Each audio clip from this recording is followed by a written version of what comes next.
نہ جانے یہ بیٹی بھی کیا عجیب چیز ہوتی ہے۔ بیٹی جب شادی کے سٹیج سے سسرال جاتی ہے تب وہ پرائی نہیں لگتی، مگر جب وہ میکے آ کر ہاتھ منہ دھونے کے بعد سامنے ٹاول کی بجائے اپنے بیگ سے مختصر رومال سے منہ پوچھتی ہے تب وہ پرائی لگتی ہے۔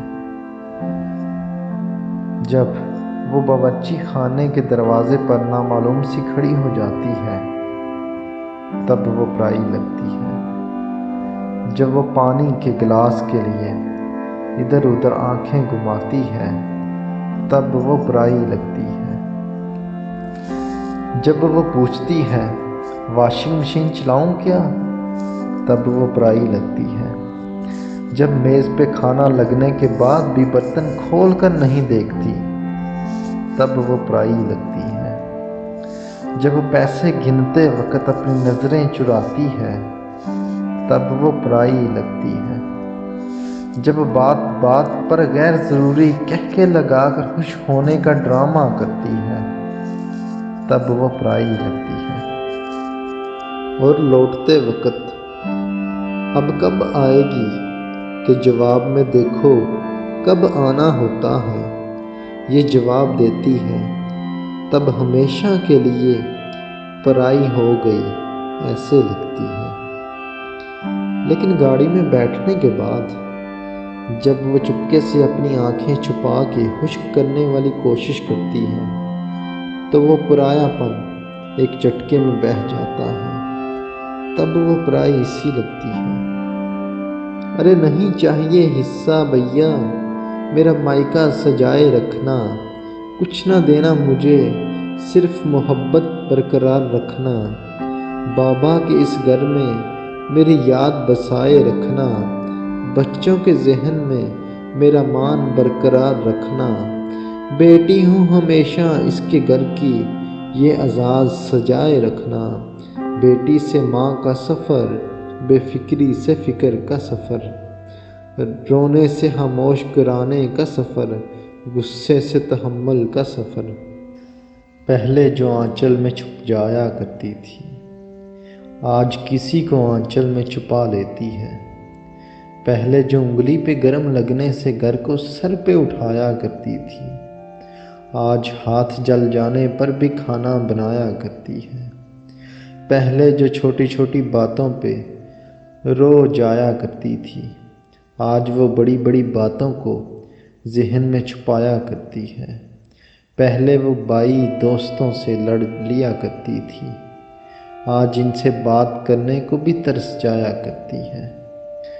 ماں ماں کہہ کر پورے گھر میں کھیلا کرتی تھی آج ماں سن کے آہستہ سے مسکرایا کرتی ہے۔ 10 بجے اٹھنے پر بھی جلدی اٹھ جانا ہوتا تھا آج 7 بجے اٹھنے پر بھی لیٹ ہو جایا کرتی ہے۔ اپنے شوق پورے کرتے کرتے سال گزر جاتا تھا آج خود کے لیے ایک کپڑا لینے کو ترس جایا کرتی ہے۔ سارا دن مفت ہو کے بھی بزی بتایا کرتی تھی اب سارا دن کام کر کے بھی کام چور کہلایا کرتی ہے۔ ایک امتحان کے لیے پورے سال پڑھا کرتی تھی اب ہر روز بغیر تیاری کے امتحان دیا کرتی ہے۔ نہ جانے کب کسی کی بیٹی کسی کی ماں بن گئی، کب بیٹی ماں کے سفر میں تبدیل ہو گئی۔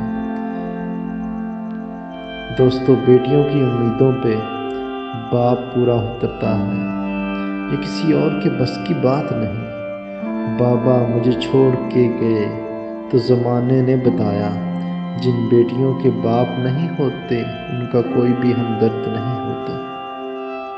بیٹے اگر اولاد نرینہ ہوتے ہیں تو بیٹیاں بھی اولاد نگینہ ہوتی ہیں، اور ان نگینوں کو ٹھیس نہیں لگنی چاہیے، چاہے وہ اپنی ہو یا پرائی۔ اور جس دن تم بیٹی کے باپ بن جاؤ گے، جب وہ تمہیں مال نہیں مان نظر آئے گی۔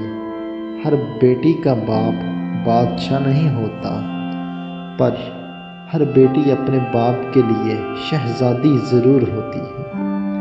بیٹیوں کا دکھ سمجھنا بڑا مشکل ہے۔ ان کے لیے تو اسی گھر میں جگہ نہیں رہتی جہاں وہ پیدا ہوتی ہیں۔ بیٹے نعمت ہیں اور نعمتوں کا حساب لیا جائے گا۔ بیٹیاں رحمت ہیں اور رحمتوں کا حساب نہیں ہوتا۔ بیٹیاں پھولوں کی طرح ہوتی ہیں، ان کی قدر کرو کیونکہ یہ پھول آپ کے گھر کی زینت ہیں۔ بیٹی رحمت کا دروازہ، بخشش کا ذریعہ اور جہنم کی ڈھال ہے۔ بیٹی کی قدر کریں۔ بیٹیاں سب کے نصیب میں کہاں ہوتی ہیں؟ گھر جو خدا کو پسند آ جائے وہاں ہوتی ہے۔ بیٹی اللہ کی رحمت ہوتی ہے اور رحمت کبھی بوجھ نہیں ہوتی۔